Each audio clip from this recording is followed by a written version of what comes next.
नमस्कार। शुरू करते हैं परसेंटेज प्रतिशत। पहला सवाल, चीनी के मूल्य में 20% की वृद्धि होने पर खर्च में कितने प्रतिशत की कटौती की जाए ताकि चीनी पर होने वाला व्यय अपरिवर्तित रहे। मतलब क्या बोला कि अगर चीनी का मूल्य कुछ भी रुपए था, उसमें 20% का दाम बढ़ गया, ठीक है, तो जितना क्वांटिटी पहले मिलता था कुछ रुपए में, उसमें अब 20% का इंक्रीमेंट हो गया है, ठीक है। तो हमें ज्ञात करना है कि खपत में कितना परसेंट का कमी कर दे ताकि हमारा मूल्य वही रहे और हमारा काम भी हो जाए। तो इसे देखते हैं। हम इसे दो तरह से बनाएंगे, ठीक है। पहला तरीका देखते हैं, सिंपल तरीका। इसे कहेंगे एक नियम सुनाएंगे। क्या सवाल है? हम मानते हैं कि माना कि 1 केजी चीनी का मूल्य कितना है? 100 रुपया मान लेते हैं, ठीक है, कि 1 केजी चीनी का मूल्य कितना हो गया? 100 रुपया हो गया। अब क्या बोला कि मूल्य में 20% का वृद्धि होता है, तो 20% की वृद्धि पर मूल्य कितना होगा? 100 था, 20% हुआ, परसेंटेज मतलब क्या होता है? 100 पर। तो हम डायरेक्ट करते हैं 100 प्लस 20 बराबर कितना हो गया? 120। मतलब कि जो दाम पहले हमारा 1 केजी का 100 रुपये था, वो कितना हो गया है? 120 रुपया हो गया है। लेकिन हमको क्या बोल रहा है क्वेश्चन में कि हमको व्यय जो दाम है उसको 100 रुपया ही रखना है। तो 100 रुपये रखें तो ऑब्वियसली यहाँ पे हमारा क्वांटिटी कम हो जाएगा, तो कम करते हैं। तो पहले कितना था? 100, अब कितना हो गया 1 केजी का? 120 रुपये। हम इसे निकालते हैं कि 120 रुपये में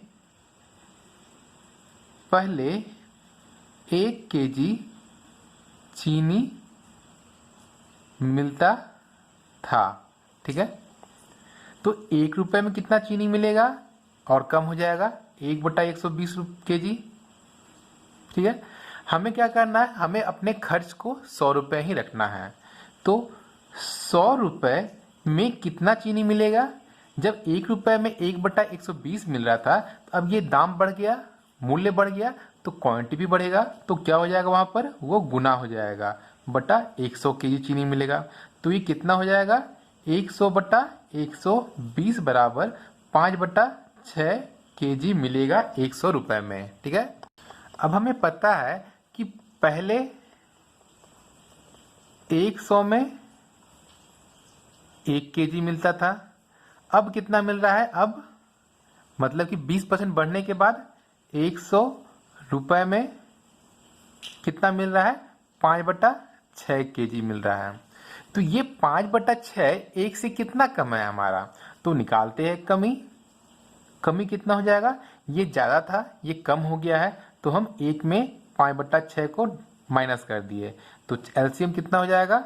6, 1/6, 6 और 6 गुना 1 6, 6 गुना 6/6 1, 1 गुना 5 5, कितना हो गया? 1/6। मतलब कि ये कितना कम हो गया पहले वाले क्वांटिटी से? 1/6 कम हो गया। तो हमें जो प्रतिशत कमी निकालना है, तो वो कितना कमी हो जाएगा? प्रतिशत जो कमी करना है, प्रतिशत कमी कितना हो जाएगा? फॉर्मूला क्या होता है? कमी बटा मूल्य गुना 100, ठीक है। तो हमारा अभी कितना कमी है? 1/6। अब वो कितना से कम हुआ? पहले 1 था, मतलब कि मैं एक तरह से मेरा क्रय मूल्य हो गया, ये हो गया मेरा विक्रय मूल्य, और इन दोनों में जो डिफरेंस है वो कितना कमी है? 1/6 है। तो कमी बटा क्रय मूल्य गुना 100 होता है प्रतिशत में। तो कमी कितना है? 1/6 बटा 1 गुना 100। तो इसे लिख सकते हैं हम लोग 1/6 गुना 100 लिख सकते हैं। ये कितना हो जाएगा? 2 50 बार में, 2 3 बार में, 50/3। 50/3 ये कितना पूर्णांक में हो जाएगा? तो 16/43, 16.2/3% कमी करेंगे तो हमारा खपत कितना रहेगा? 100 रुपये ही पहले का मूल्य रहेगा। ये हो गया एक सिंपल बेसिक मेथड, ठीक है। अब इसे हम एक और मेथड में आते हैं, और भी सिंपल। मान लेते हैं कि अदर और, ठीक है, माना कि चीनी का मूल्य कितना है, 100 रुपये है, ठीक है। तो कितना इंक्रीमेंट हुआ, 20% वृद्धि पर मूल्य कितना हो जाएगा, 100 प्लस 20 बराबर 120 रुपये। ये हो गया वृद्धि के बाद। तो ये कितना बढ़ा है हमारा, ये 20 बढ़ा है, तो वृद्धि कितना हुआ है, 120 माइनस 100 बराबर कितना, 20 रुपए का वृद्धि हुआ है। मतलब कि अगर हम 120 में 20 रुपए कम कर दे तो ये फिर से पहले वाला मूल्य पे आ जाएगा। हमको अपना मूल्य तो उतना ही रखना है, बस हमें मूल्य कम करना है, लेकिन हमें जो अपना वैल्यू है वो उतना ही रखना है। तो कितना कम करना पड़ेगा, 120 में 20 कम कर देंगे तो वो फिर आएगा कितना, 100 आ जाएगा। तो अब क्या हो जाएगा, प्रतिशत कमी कितना हो जाएगा, हमें 20 कम करना है, किसमें, 120 में। तो क्या बोला था, जिसको कम करना है वो वहां वो ऊपर रहेगा, और जिसके तुलना में कम करना है वो नीचे, और गुना 100। कम कितना करना है, 20 कम कर दिए। किससे कम करना है, 120 से, 120 और फिर क्या, गुना 100, 20 छक, ठीक है। तो ये हो गया 100/6, इसे काट सकते हैं 50/3, 2/50, 2/3, और 50/3 कितना हो जाएगा, 16.2/3% कमी कर देंगे तो हमारा मूल्य वही पहले का रहेगा। ये हो गया 2 प्रोसेस से बनाने का तरीका, ठीक है। अब देखते हैं दूसरा सवाल। सवाल क्या है, 45 रुपए 900 रुपए का कितना परसेंटेज है, ठीक है। 45 को तुलना किससे करना है, 9 से। मैंने क्या बोला था, जिसको जिससे तुलना करना है उसको नीचे, और जिसको करना है वो ऊपर। तो 45 को करना है, तो 45 किससे करना है, 900 से, और क्या होता है फॉर्मूला, 100 कट गया, 9 बचे 45, तो ये कितना परसेंटेज हो गया, 5%, ठीक है। या नहीं तो हम क्या बोले, परसेंटेज मतलब क्या होता है, 100, ठीक है। तो इसको और तरीके एक बेसिक रूल से आते हैं, ठीक है। 900 रुपए में 45 रुपए भाग है, ठीक है, कुछ भाग है 45, ठीक है। तो 1 रुपए में कितना भाग हो जाएगा, 45/900 हो जाएगा। 900 रुपए में 45 रुपया उस मूल्य का कुछ भाग है, ठीक है। तो ये कितना हो जाएगा, 1 रुपए में 45/900 हो जाएगा, क्योंकि ये वैल्यू कम हो गया है तो वो भाग हो गया। फिर अगर जब ये बढ़ जाएगा, परसेंटेज मतलब क्या होता है, 100 होता है, तो फिर 100 जब हो जाएगा तो कितना हो जाएगा, 45/900 गुना 100, 0 0 दो कर जाएगा, कितना बचेगा, 45/9, 9 बचे 45, तो आंसर कितना आया, 5% हमारा है 45/900 का, ठीक है। अब देखते हैं अगला सवाल। सवाल क्या है, यदि किसी वर्ग की भुजा को 20% घटा दिया जाए तो उसके क्षेत्रफल में कितने प्रतिशत की कमी होगी। चलिए एक चीज बताइए कि अगर वर्ग है तो वर्ग का क्षेत्रफल क्या होता है, वर्ग पर क्या होता है, भुजा स्क्वायर, ठीक है। ये था एक बेसिक फॉर्मूला।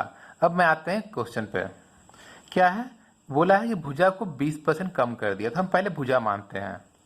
माना कि भुजा कितना है, x मान लेते हैं, भुजा की लंबाई कितना है, x है। तो जब पहले x था तो कितना कम कर दिया गया, 20% कम कर दिया गया। 20% कमी पर भुजा कितना होगा, x का 20%, मतलब कि x का 100 माइनस 20/100, तो x का 80/100 कितना हो जाएगा, 20 चौका 80, 20/100, 4x/5। मतलब कि पहले मेरा x था, 20% कमी पे कितना हो गया, 4x/5 5 हो गया। जब भुजा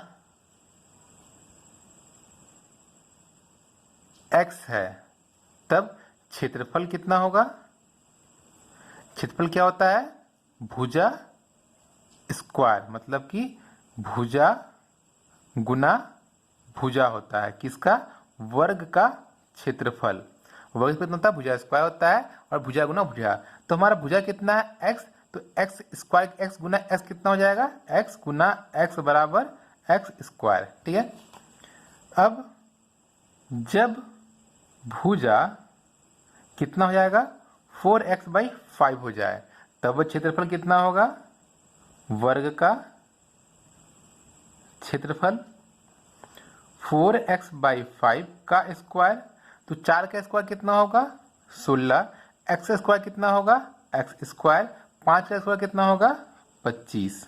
हमें दोनों कंडीशन का वैल्यू पता चल गया, मतलब क्षेत्रफल पहले कितना था अब कितना हो गया है। तो हमारा ये क्या होगा? जब भुजा का लंबाई कम हुआ है तो सिंपल सी क्षेत्रफल कम होगा, मतलब कि x स्क्वायर ज्यादा होगा, 16x²/25 से होगा। तो वो कितना ज्यादा है या कितना कम है? ये पहले वाले से कितना कम है? तो कमी कितना है पहले वाले भुजा से, मतलब कि क्षेत्रफल 1 माइनस क्षेत्रफल 2। ठीक है। क्षेत्रफल 1 कितना है? x स्क्वायर है। क्षेत्रफल 2 कितना है? 16x²/25। एलसीएम कितना हो जाएगा? 25। यहाँ पे कितना हो जाएगा? 1/25, 25 गुना x स्क्वायर, 25x²। 25/25 1 गुना 16x, 16x स्क्वायर। 16x² को हम माइनस किए 25x² में कितना आएगा? 9x²/25। हमें निकालना क्या था? कितना प्रतिशत कमी हुआ है। तो प्रतिशत कमी का फॉर्मूला मैंने आपको क्या बताया था? कमी बटे कितना से तुलना करना है। तो हमारा तुलना किससे करना था? पहले वाले से। तो 9x²/25 और किससे करना था? x स्क्वायर से।